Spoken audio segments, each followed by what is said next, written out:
The Jefferson family stands stunned as airport security surrounds them, cameras flashing from all directions. Malcolm Jefferson locks eyes with airline staff who minutes earlier refused them boarding. The captain's voice echoes over the intercom. "Ladies and gentlemen, we have the honor of welcoming special guests of the president aboard today." Malcolm's daughter whispers, "Dad, are we getting arrested?" Before I continue this shocking story, where are you watching from today? Hit that like and subscribe button right now if you've ever experienced or witnessed discrimination while traveling. The events you're about to hear will make your blood boil and then restore your faith in justice all at once. Let me know in the comments if you think what happens next is fair. Dr. Malcolm Jefferson wasn't accustomed to taking time off from his demanding schedule at Atlanta Memorial Hospital. As the chief of neurosurgery, his groundbreaking work developing accessible treatment protocols for traumatic brain injuries had saved countless lives in communities that typically lacked specialized care. His innovations had reduced treatment costs by 60%, while improving outcomes, bringing world-class neurological care to underserved rural and urban clinics across the South. His wife, Keisha Jefferson, had built an equally impressive career as a civil rights attorney. After graduating at the top of her class from Howard Law School, she dedicated her practice to fighting housing discrimination and predatory lending, targeting minority communities. Her landmark case against National Housing Corporation had set precedent in 5 states, protecting tens of thousands of families from losing their homes. Their children, 15-year-old Isaiah and 10-year-old Tiana, were exceptional in their own ways. Isaiah, tall like his father and already showing interest in medicine, had just been accepted into an elite science magnet program. Tiana, with her mother's sharp wit and unflinching honesty, was already winning debate competitions against middle schoolers despite being in 5th grade. The Jefferson family was, by most measures, extraordinarily successful, yet success hadn't insulated them from the reality of being Black in America.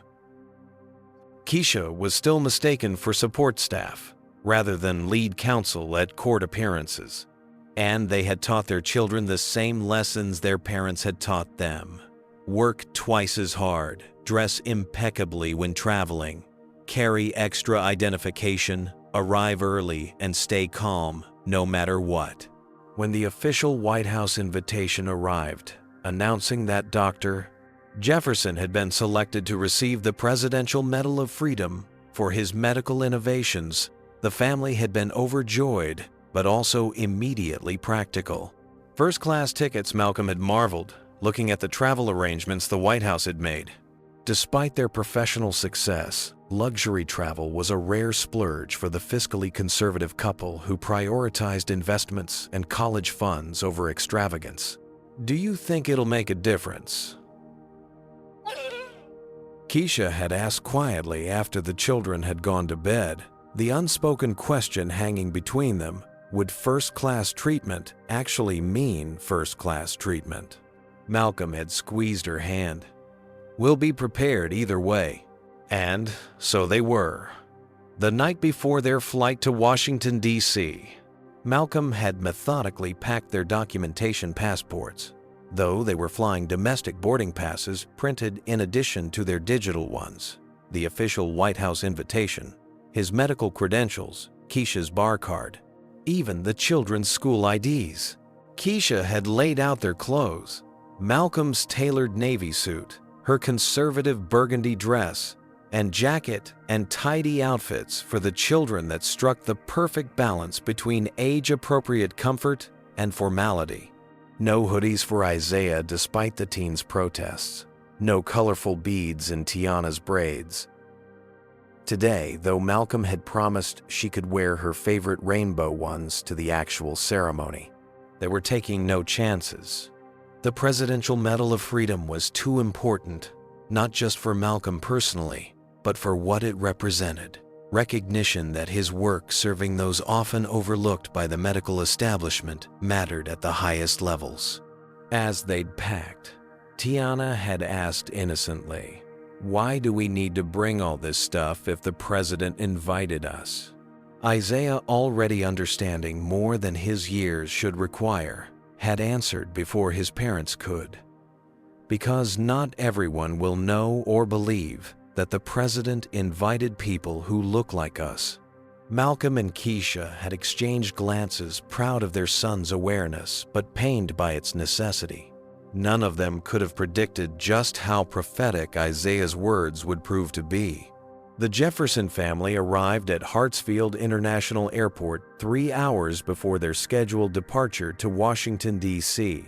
The sprawling Atlanta airport, the busiest in the world, was already humming with activity despite the early morning hour. "Will we see the Washington Monument today?" Isaiah asked, helping his father unload their carefully packed luggage from their sensible SUV. "Probably not until tomorrow," Malcolm replied, checking his watch. "Today is just travel and then we'll be at the hotel." "The ceremony isn't until the day after tomorrow, but they want us there early for some preparatory meetings and fittings." Fittings? Tiana perked up, smoothing her simple blue dress. "Like for fancy clothes?" Keisha smiled, adjusting her daughter's collar. "Yes, the White House has a specific protocol for what guests wear to formal ceremonies. They want to make sure everyone looks their best." The family made their way through the departures level, Malcolm's Presidential Medal of Freedom invitation, and their first-class boarding passes for Sky Globe Airlines. Flight 1387, securely in the inside pocket of his suit. Jacket with duplicates in Keisha's handbag. They'd flown enough to know redundancy was necessary. The first signs of trouble began at the TSA security checkpoint. Despite having TSA pre-check, which should have expedited their screening process, a TSA agent directed Malcolm to step aside for random additional screening. "Sir, I'll need to see additional identification," said the agent, a stocky man whose name badge read Morris, even though Malcolm had already presented his driver's license and passport. Of course, Malcolm replied smoothly, producing his hospital ID and medical license. While Malcolm was detained, Keisha noticed a white couple with similar pre-check status sailing through the lane next to them without additional scrutiny. She discreetly checked her watch and made a mental note of Agent Morris's badge number, a habit from her legal work. After examining Malcolm's credentials, Agent Morris waved him through without apology or explanation, only to have another agent pull Tiana aside to inspect her pink roller suitcase more thoroughly. "What are they looking for in my bag?" Mommy Tiana asked loudly enough for nearby travelers to hear. "Is it because of how we look?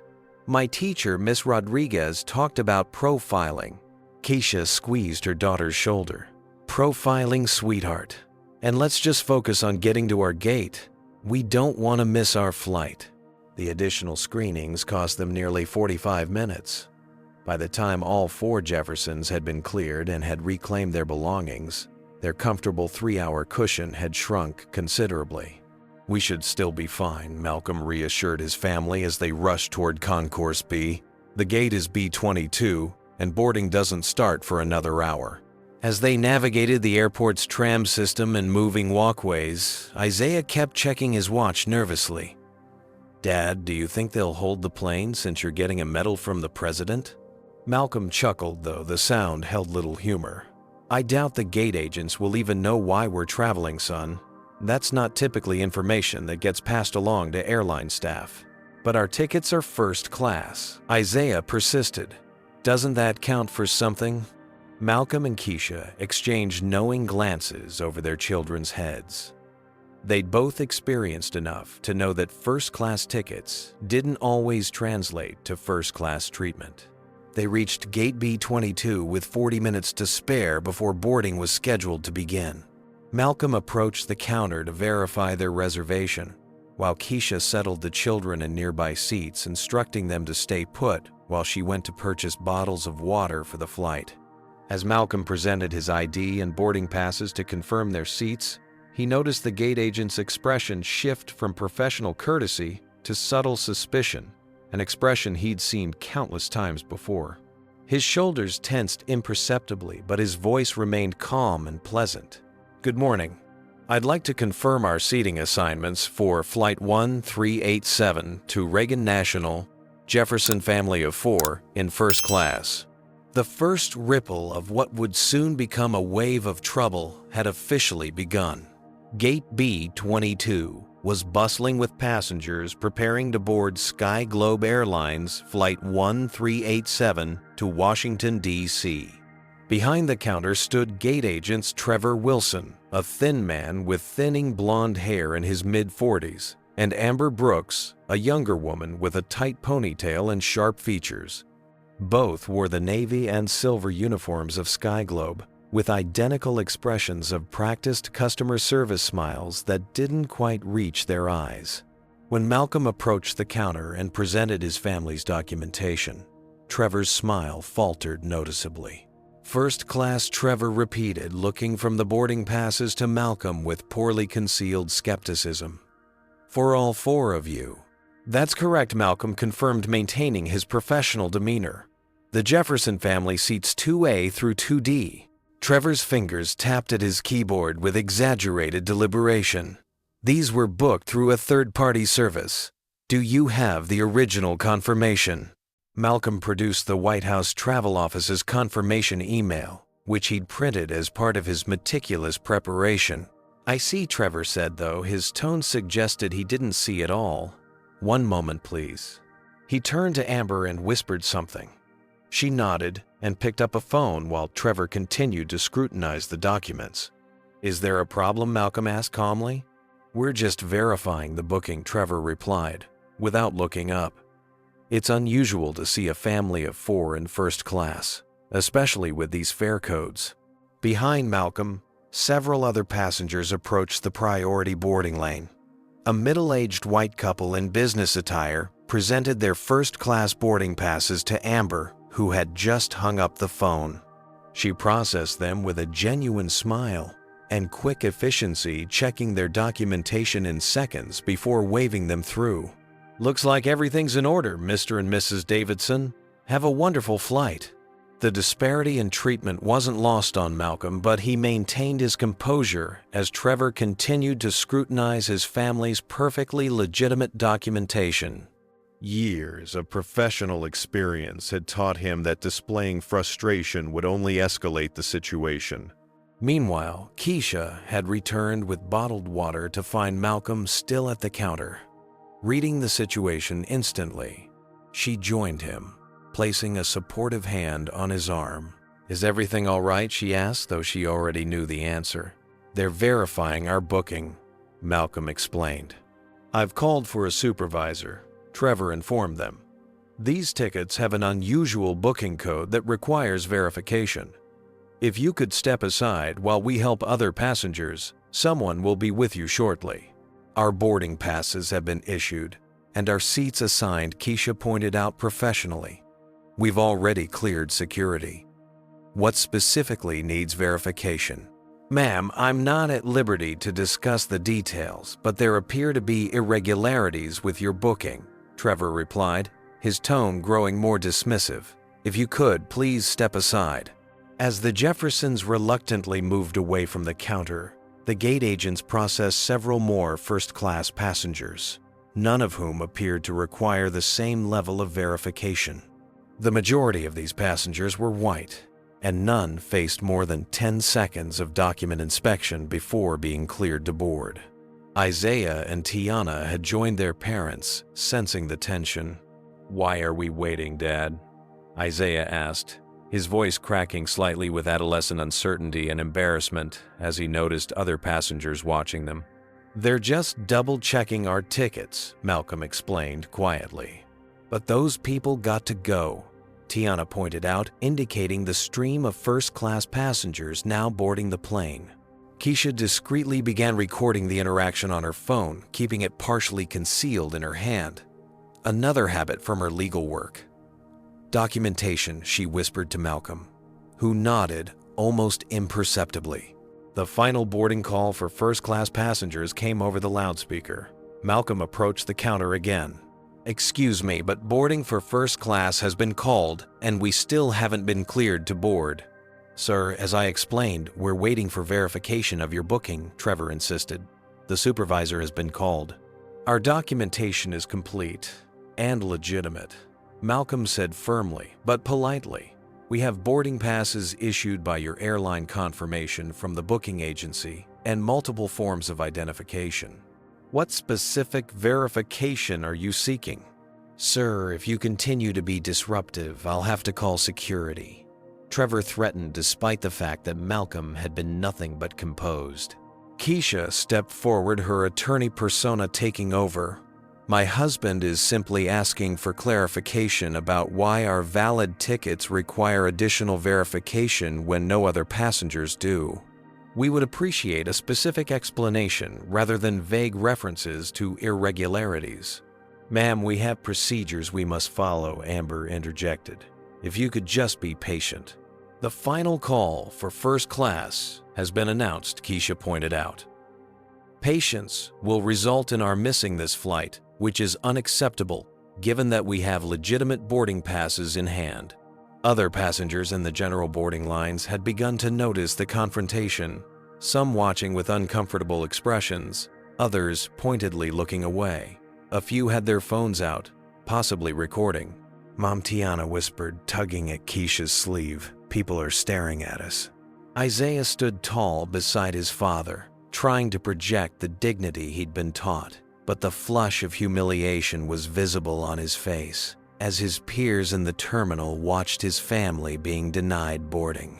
The supervisor will be here shortly, Trevor repeated, turning away to help another passenger who had just approached a white businessman, who was promptly processed and cleared to board with a friendly, "Enjoy your flight, sir." Final call for Sky Globe Flight 1387 to Washington, D.C. came the announcement. All ticketed passengers should now be on board.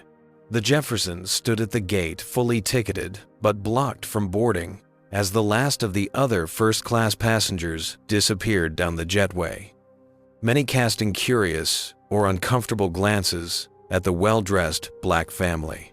Being held at the counter, the supervisor, a broad-shouldered man with graying temples and a name badge reading Gerald Hoffman, Customer Service Manager, arrived at Gate B22 with an air of authority that suggested he was accustomed to resolving conflicts, typically in the airline's favor. "What seems to be the issue here?" Gerald asked, directing his question to Trevor and Amber, rather than the Jefferson family. "These passengers have presented first-class boarding passes with suspicious fare codes," Trevor explained, handing over the Jefferson family's documentation. "The booking was made through a third-party service, and we're concerned about potential fraud." Gerald barely glanced at the documentation before nodding in agreement with his subordinates. "I see. Yes, these do appear irregular."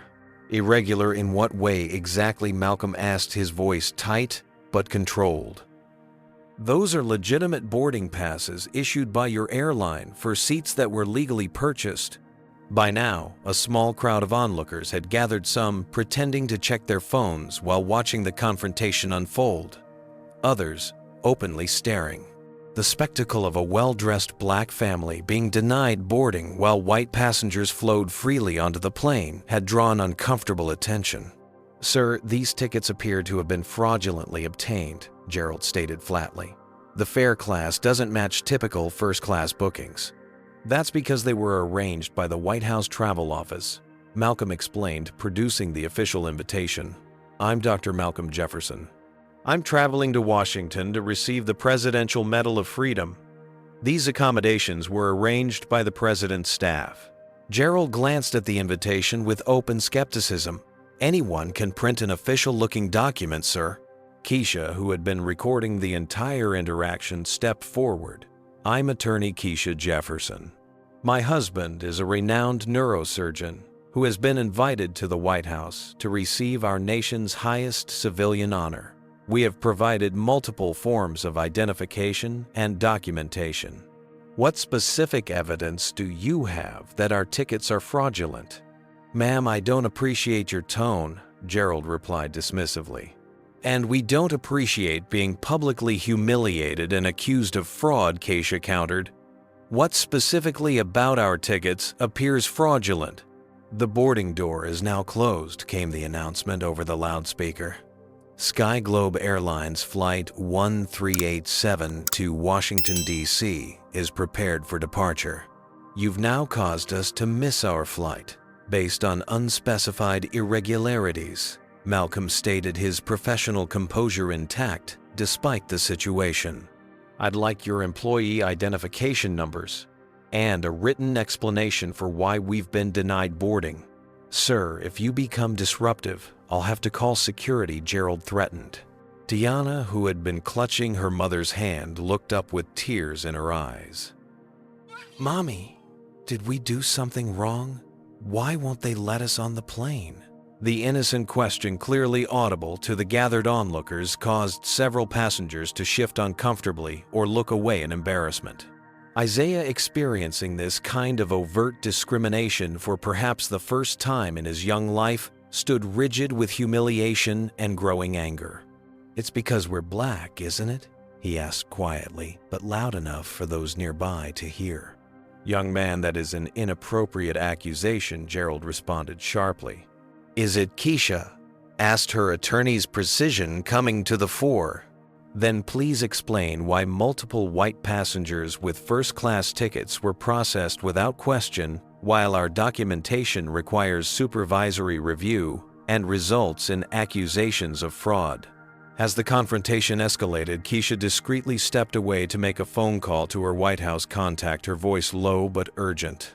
Malcolm remained engaged with the airline staff, maintaining his dignity despite the public spectacle.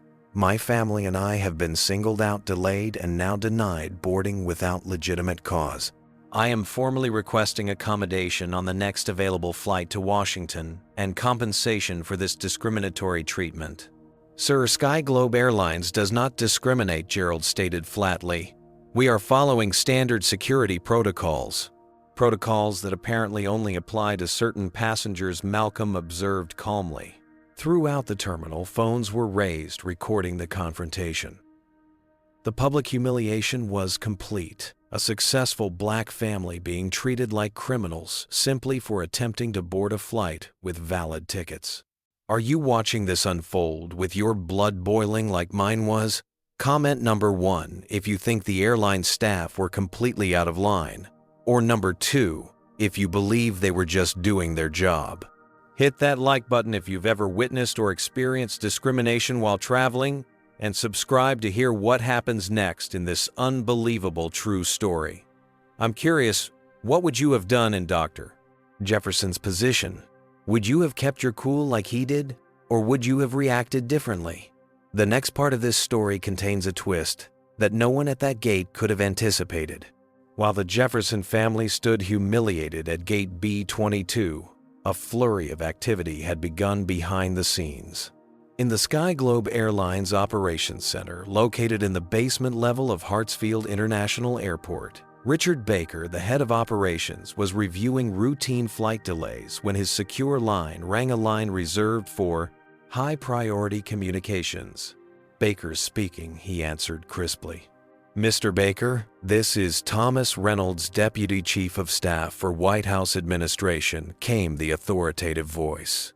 We have a situation involving presidential guests being denied boarding on Flight 1387 to Reagan National.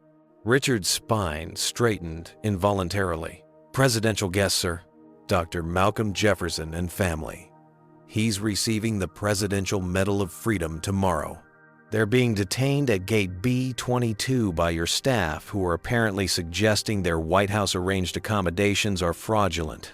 The blood drained from Richard's face as he quickly pulled up the passenger manifest for Flight 1387 on his computer. There they were, the Jefferson Family Fare Code WHX, the special designation used for White House executive travel arrangements. Sir, I'm looking at the manifest now. I see the WHX code.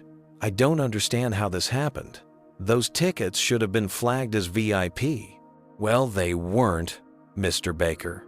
And now we have a distinguished presidential honoree and his family being publicly accused of fraud. The president has been informed. The mention of presidential awareness sent a chill through Richard's body. I'll handle this immediately, sir. See that you do. And Mr. Baker, This better not hit social media. Richard hung up and immediately dispatched alerts to the gate to the flight crew and to Sky Globe's executive team. His fingers flew across the keyboard as he typed, "Urgent priority, override, NSKES, Endives, Flight 1387, VIP passengers, Jefferson Family 4 White House designation, WHEX, Endives, old departure, Endives, immediate action required." In the cockpit of the Boeing 737, parked at Gate B-22, Captain Alexander Montgomery was reviewing his pre-flight checklist when the urgent communication came through on his screen. He read it twice, then turned to his first officer. "We've got a situation. VIP passengers apparently denied boarding. We need to hold departure." "We're already 10 minutes past scheduled pushback," the first officer pointed out. "Dispatch is asking for status." Captain Montgomery keyed his radio. "Dispatch, this is 1387. Be advised we are holding for VIP passengers by executive order. White House designation." There was a pause before dispatch responded. Captain Montgomery switched to the cabin intercom. "Ladies and gentlemen, this is your captain speaking. We're experiencing a brief delay while we wait for some special passengers. We appreciate your patience and expect to be underway shortly." Meanwhile, in the main cabin, passengers were already settling in, some noticing the commotion visible through the windows at the gate. Flight attendants exchanged puzzled glances at the delay announcement, unused to waiting for late-arriving passengers once the door had been closed. Back in the Sky Globe Operations Center, phones were ringing off the hook. The airline's social media team had already flagged multiple Twitter posts showing video of the Jefferson family being detained at the gate. One post from a passenger with a significant following had already gained hundreds of retweets. "Watching in real time as at Sky Globe Air denies boarding to a black family with valid first-class tickets. Number, flying while black. Number, discrimination." Eleanor Phillips, Sky Globe's regional director for Southeast Operations, was in a meeting when her assistant burst in. "Ma'am, we have a situation at B-22. White House VIPs denied boarding. The president's office is involved." Eleanor's meeting forgotten, she grabbed her jacket. "Get me there now." As she rushed through the terminal toward Gate B-22, Eleanor's phone buzzed with a text from the airline's CEO, Brandon Mitchell. "Fix this now. White House furious. Presidential medal recipient. How did this happen?" At the White House, Thomas Reynolds paced his office phone to his ear. "Yes, Mr. President. We're addressing it. Dr. Jefferson's wife contacted us." "Yes, sir." "I understand the optics. We're ensuring they'll be on the next flight with appropriate apologies and accommodations." "Yes, sir, I agree it's unacceptable." As he hung up, Thomas signaled to his assistant. "Get me the Attorney General's office, then the head of the Civil Rights Division at Justice, and find out if there's any way to keep this contained." His assistant looked grim. "Sir, it's already trending on Twitter. Number Flying While Black and number Jefferson Family are picking up steam." Thomas closed his eyes briefly. What should have been a simple journey for a prestigious presidential honoree had turned into a potential public relations disaster, one that highlighted exactly the kind of systemic discrimination Dr. Jefferson had fought against in his medical career. Back on the plane, passengers were growing restless, checking watches and phones as the delay extended. In first class, a businessman leaned toward the flight attendant. "What's the holdup? Some of us have connections to make." "I apologize for the inconvenience, sir," the flight attendant Rachel Stevens replied professionally. "We're waiting for some special passengers." "More important than the rest of us, apparently," the man grumbled. Rachel, who had glimpsed the commotion at the gate, chose her words carefully. "Sir, I believe there may have been a misunderstanding regarding some of our passengers. We should be underway shortly." As these separate scenes unfolded simultaneously, the wheels of power, privilege, and damage control were spinning at full speed. In a matter of minutes, what had been a routine boarding procedure had escalated into a multi-level crisis involving airline executives, White House staff, and potentially the court of public opinion. And still standing at gate B-22, unaware of the furious activity their situation had generated, the Jefferson family continued to face the humiliating accusation that they didn't belong in first class, that their credentials were suspect that they were trying to claim a status not rightfully theirs, a scene painfully familiar to many Black Americans, navigating spaces where they are viewed with automatic suspicion. The storm was about to break. As the Jefferson family stood their ground at gate B-22, a team of airport security personnel approached with purposeful strides. Their expressions were neutral, but their presence imposing 3 uniformed officers moving directly toward the confrontation. Malcolm instinctively positioned himself slightly in front of his family, while Keisha placed protective hands on Isaiah and Tiana's shoulders. They'd prepared their children for many scenarios, but being confronted by airport security was a situation they'd hoped would never materialize. "Here we go," Isaiah muttered under his breath, his young face a mask of resigned expectation. Gerald Hoffman, the Sky Globe supervisor, straightened his posture with visible relief at the security team's approach. "Officers, thank you for responding. We have passengers being disruptive after being denied boarding for suspicious documentation."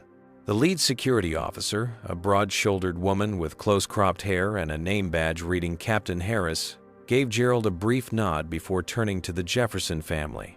The terminal seemed to hold its collective breath, passengers watching the scene unfold with uncomfortable fascination. Doctor and attorney Jefferson Captain Harris asked, her tone surprisingly respectful. Malcolm blinked in surprise. "Yes, that's us."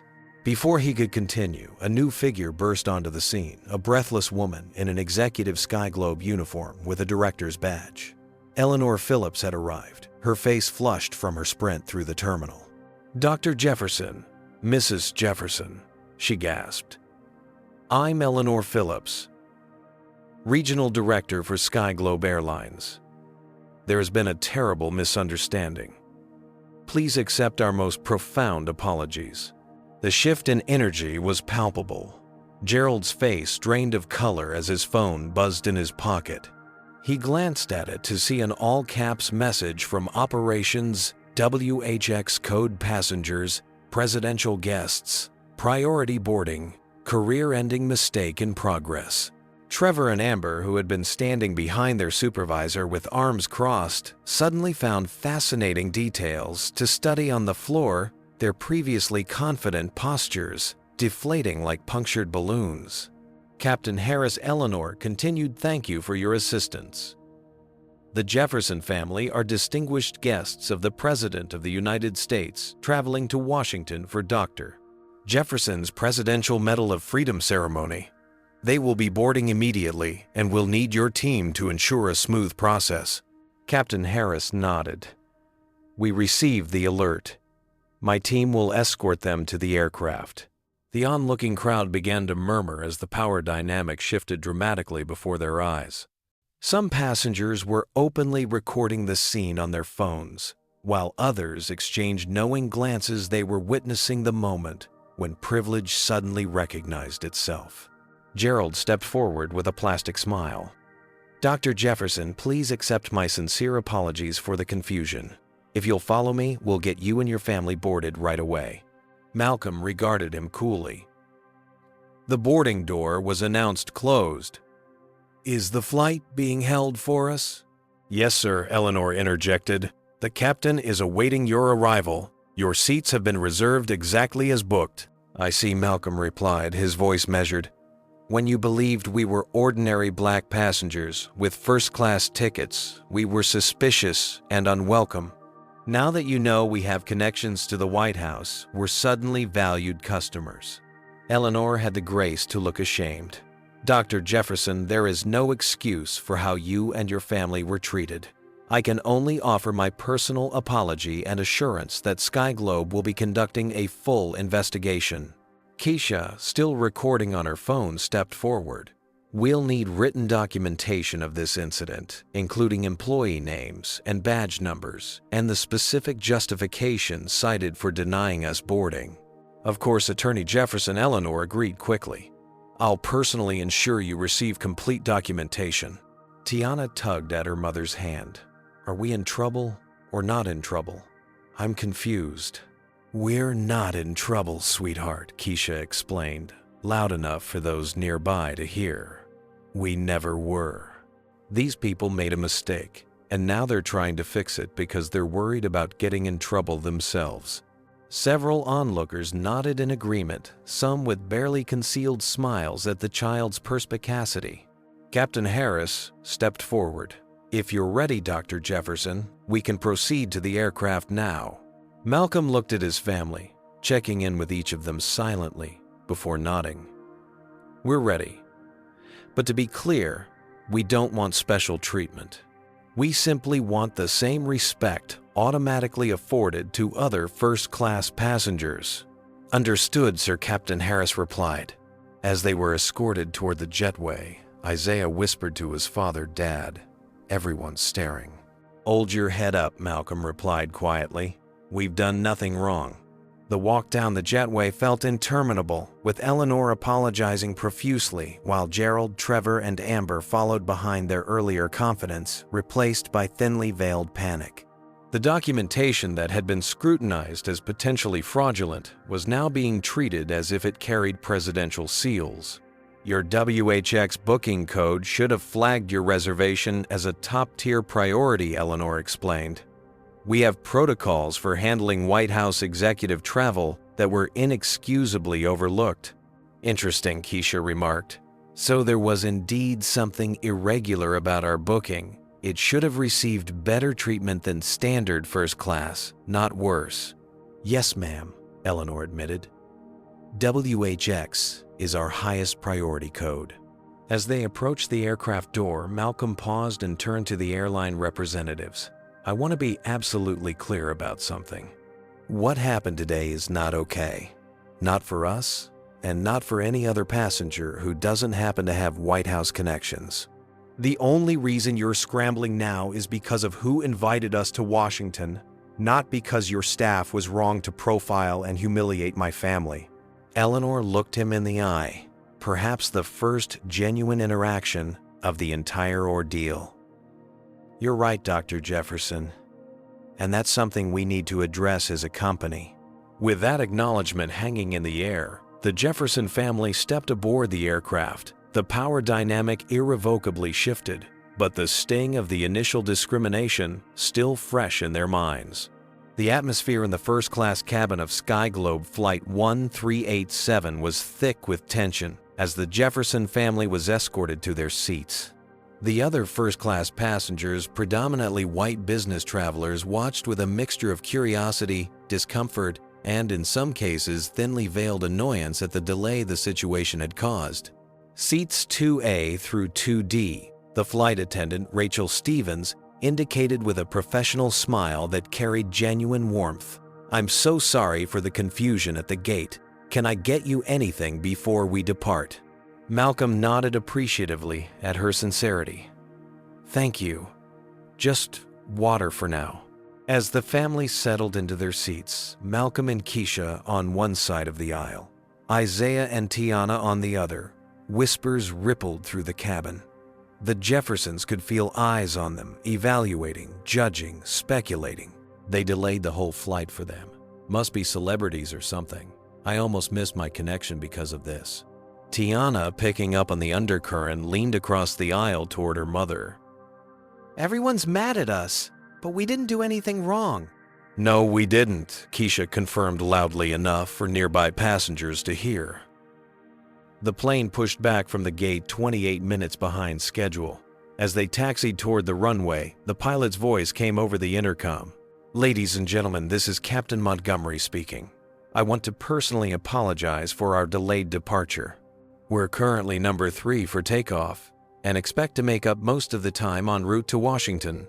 Our flight time today is 1 hour and 42 minutes. Flight attendants prepare for takeoff. In the relative privacy of their cruising altitude, Rachel stopped by to check on the Jefferson family after the beverage service had begun for the other passengers. "Dr. Jefferson, Mrs. Jefferson," she said quietly, "Captain Montgomery would like to speak with you when it's convenient. He asked me to convey his personal apologies for what happened at the gate." Malcolm nodded. "Thank you, Rachel. And please, it's Malcolm and Keisha." After she moved on, Isaiah leaned across the aisle. "Dad, why is everyone being so nice to us now? Is it just because of the White House thing?" Malcolm considered his son's question carefully. "It's because they now see us as people who matter in their value system. Before we were just a black family, they assumed, didn't belong in first class." "That's messed up," Isaiah said, the teenager's vernacular capturing the situation perfectly. "Yes, it is," Malcolm agreed.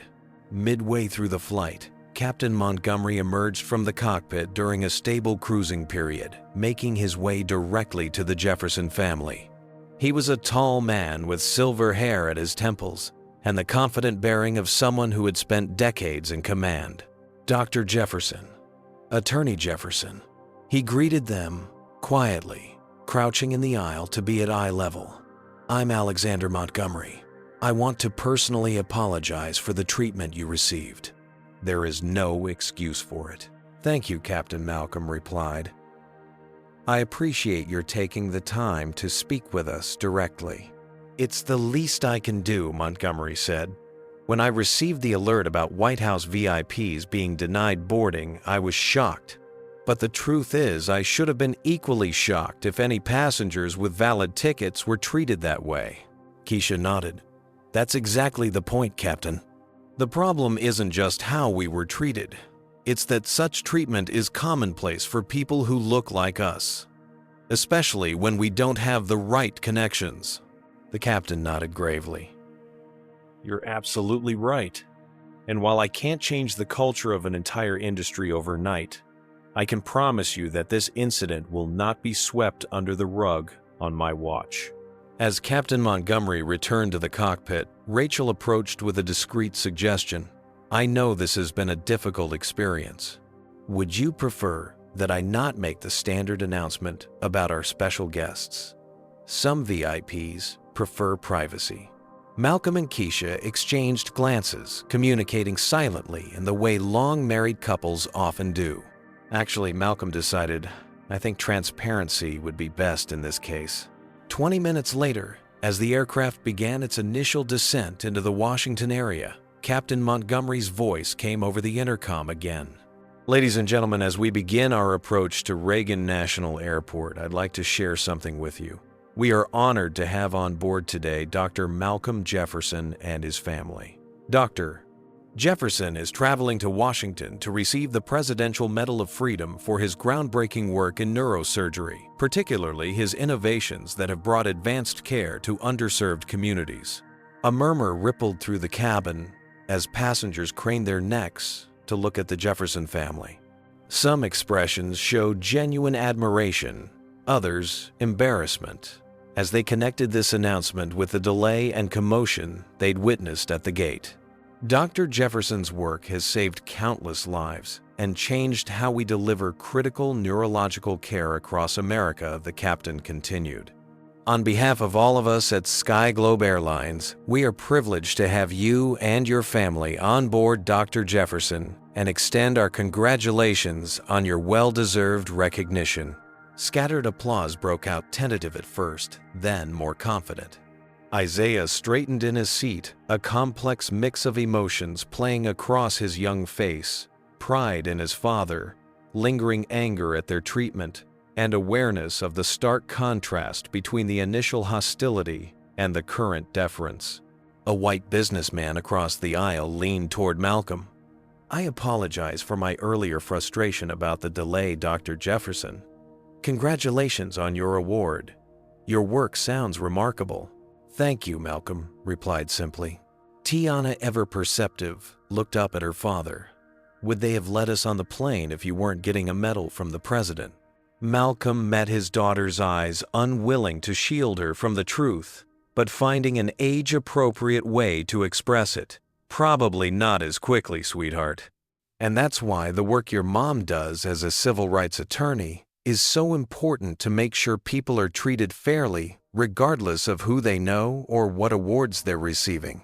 As the plane descended toward Washington, Malcolm gazed out the window at the capital city, coming into view the Washington Monument, the Capitol Dome, the sprawling mall, symbols of American democracy and equality that still remained.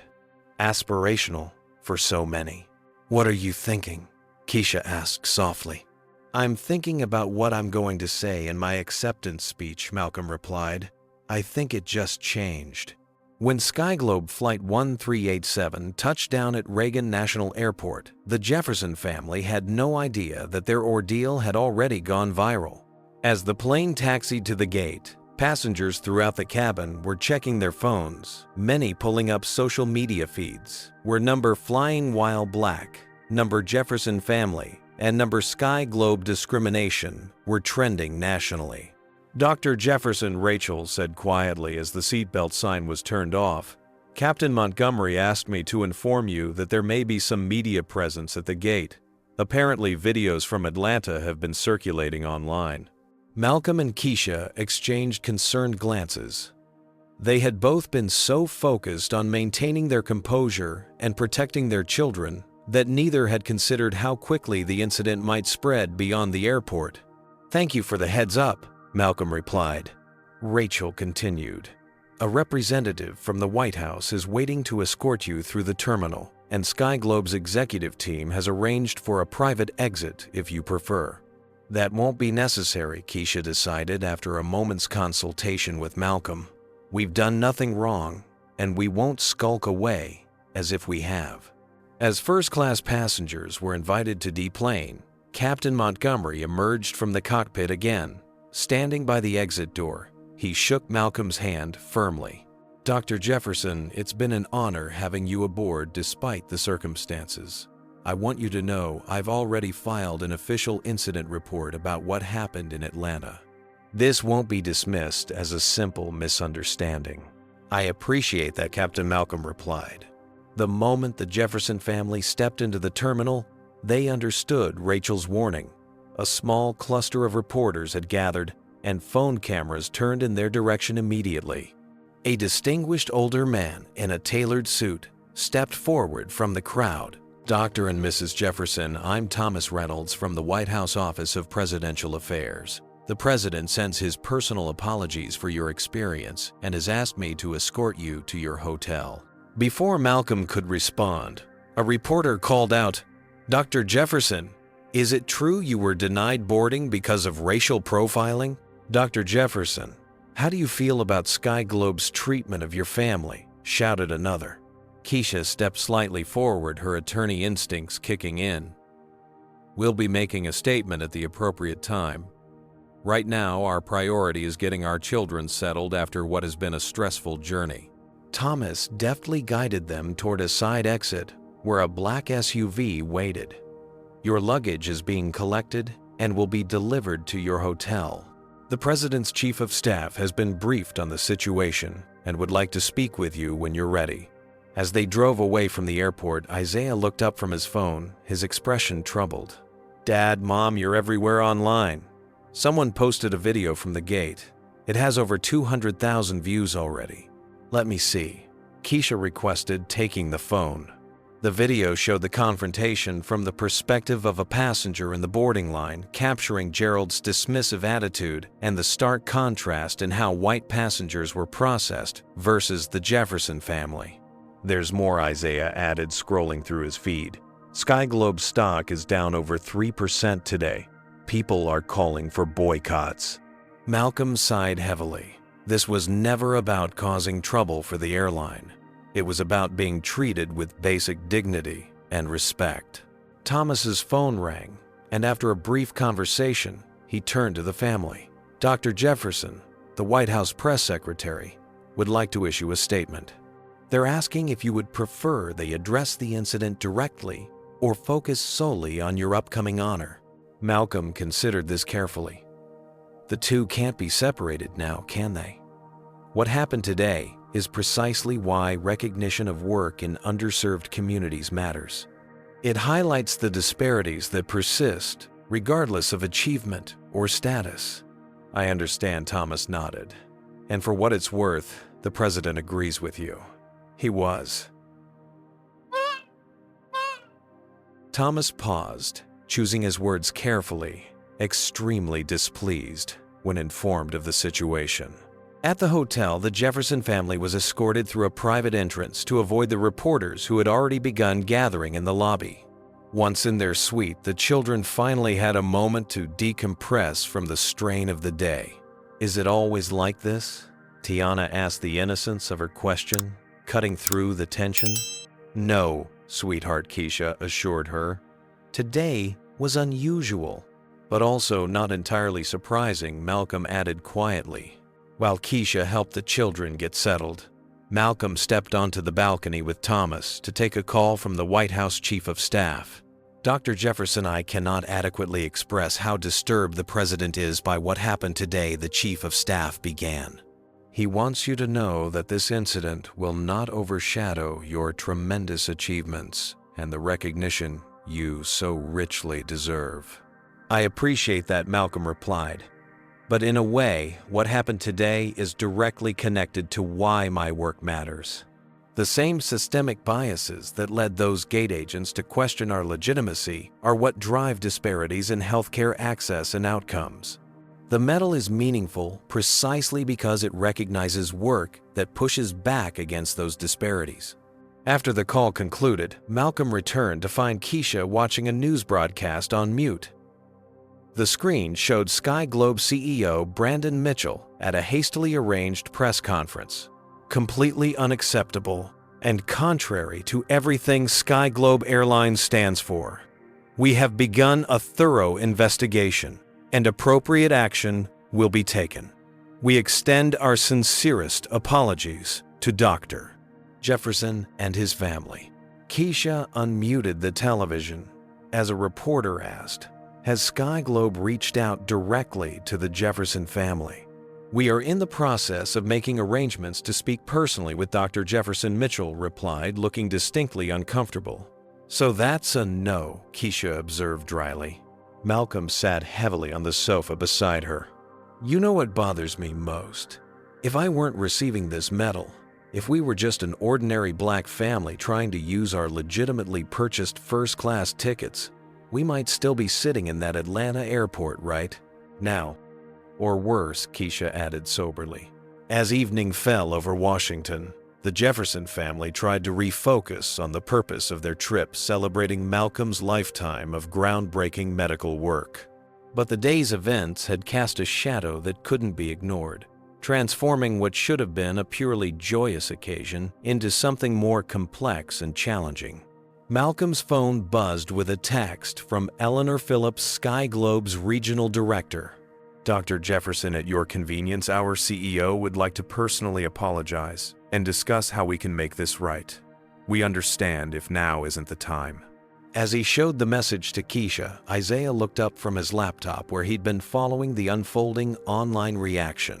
"Dad, people are sharing stories all over social media about similar experiences. Your incident has opened a floodgate." Malcolm nodded thoughtfully. "Then perhaps something good can come from today after all." The East Room of the White House gleamed under crystal chandeliers as distinguished guests gathered for the Presidential Medal of Freedom ceremony. Polished marble floors reflected the carefully arranged chairs where Supreme Court justices sat alongside congressional leaders, cabinet secretaries, and luminaries from various fields. Malcolm Jefferson stood tall in his perfectly tailored tuxedo, Keisha resplendent beside him in a floor-length burgundy gown. Isaiah and Tiana, dressed in their finest attire, maintained the poised dignity their parents had taught them despite their youthful excitement at being in the White House. The events of 2 days prior had not faded from public consciousness.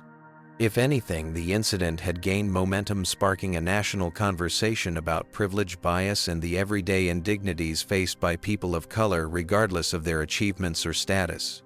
Number Flying While Black had been joined by number Everyday Discrimination and number Invisible Barriers as trending topics across social media platforms. SkyGlobe Airlines had seen its stock drop nearly 7% since the incident.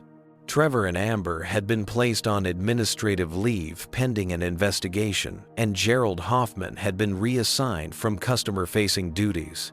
The airline's CEO had issued 3 increasingly contrite public statements, each attempting to contain the growing public relations disaster. None of that was supposed to matter today. Dr. Jefferson, a White House aide, approached discreetly. "The president would like a word with you before the ceremony begins." Malcolm was escorted to a small antechamber where the president waited away from the cameras and formality of the main event. Dr. Jefferson, the president, greeted him warmly, extending his hand.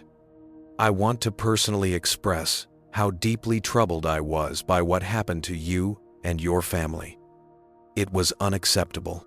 "Thank you, Mr. President," Malcolm replied, shaking the offered hand firmly.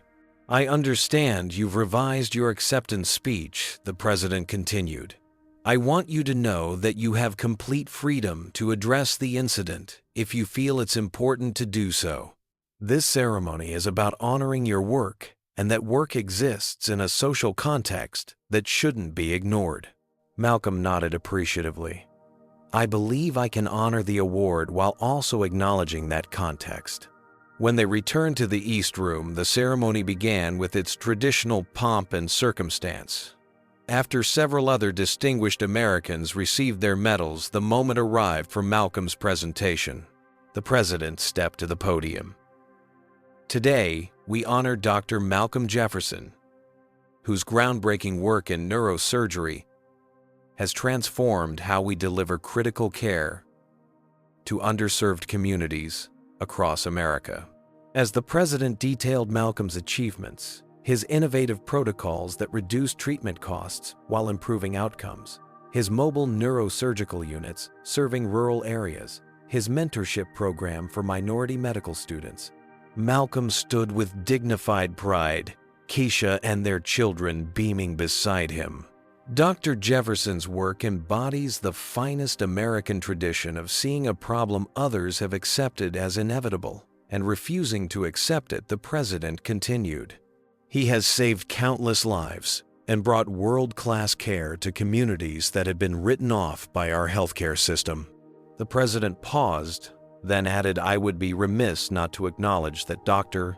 Jefferson's journey to this ceremony included an unfortunate reminder that even in 2025, even for someone of his extraordinary accomplishment, the promise of equal treatment remains unfulfilled in too many spaces." The incident Dr. Jefferson and his family experienced traveling here is precisely why recognition of his work in underserved communities matters so deeply. After receiving the medal, Malcolm approached the podium for his acceptance speech. The room fell silent. "Mr. President, distinguished guests, my fellow Americans," he began, "I accept this honor with profound gratitude and humility. The Presidential Medal of Freedom represents the highest civilian recognition our nation bestows, and I am deeply moved to join the ranks of those who have received it." He spoke briefly about his work, crediting his team of dedicated healthcare professionals and emphasizing that their collective efforts reflected a commitment to a simple principle that every American deserves access to life-saving medical care, regardless of zip code, income, or race. Then Malcolm paused, gathering his thoughts. 2 days ago, my family and I were reminded that credentials, achievements, and even first-class tickets don't shield Black Americans from the presumption of not belonging. What happened to us at that airport gate happens to Black Americans every day in contexts far more consequential than air travel in healthcare, housing, employment, education, and criminal justice. The room was utterly still. I mention this not to focus on our experience, but because it illuminates exactly why the work being recognized today matters.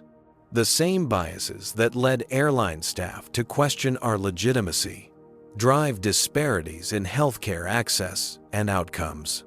When medical professionals make unconscious assumptions about who deserves care, who can follow complex treatment protocols, or whose pain should be taken seriously, lives are lost. Malcolm looked directly at the cameras broadcasting the ceremony nationally. "My family was fortunate. Our connection to this ceremony meant that the situation was quickly rectified. But I cannot help wondering, what about the countless others who don't have White House phone numbers in their contacts? What happens when they're told they don't belong, that their documentation is suspect, that their presence is unwelcome?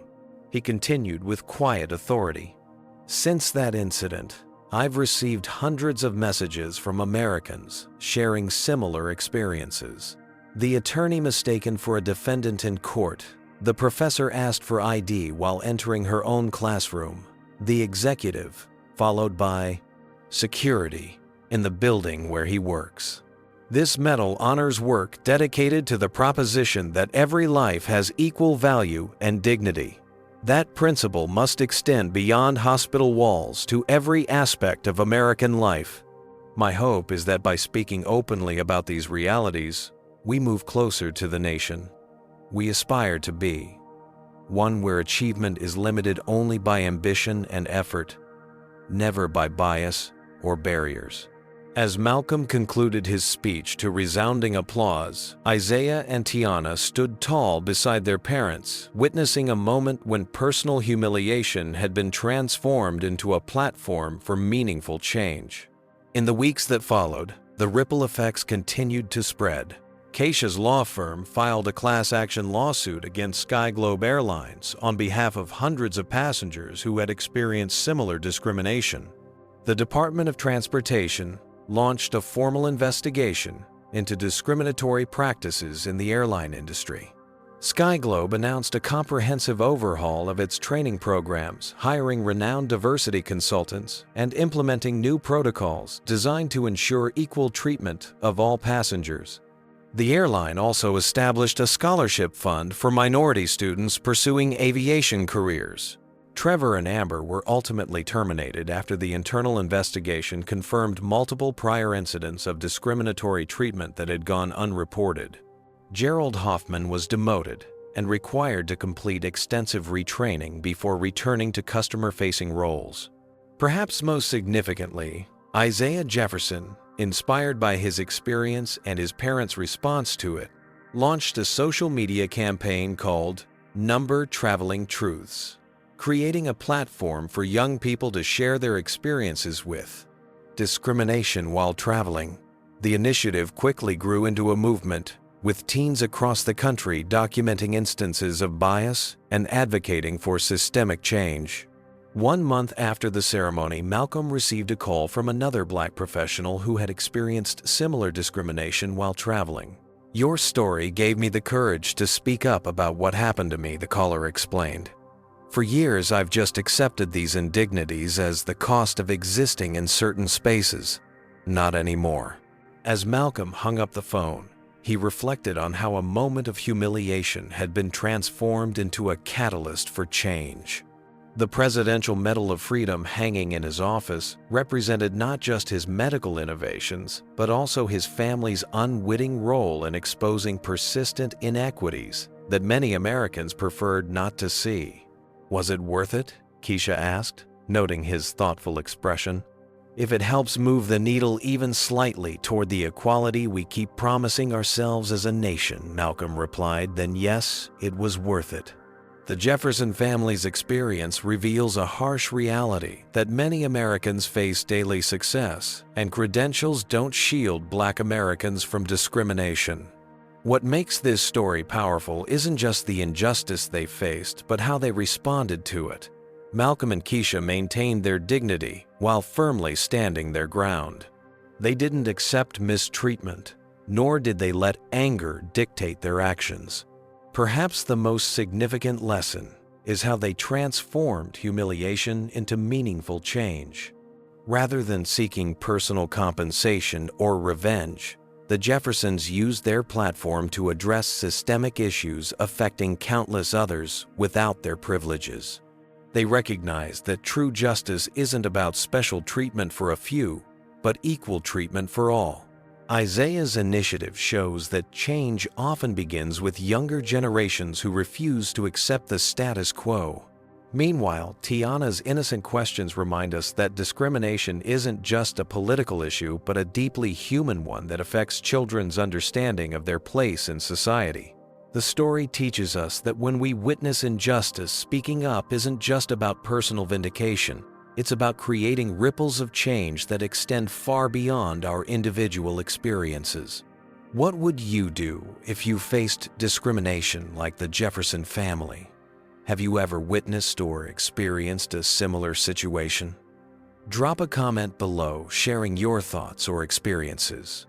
If this story resonated with you, please hit that like button and subscribe to hear more powerful stories about overcoming adversity and fighting for justice. Share this video with someone who needs to hear that standing up for dignity can create lasting change.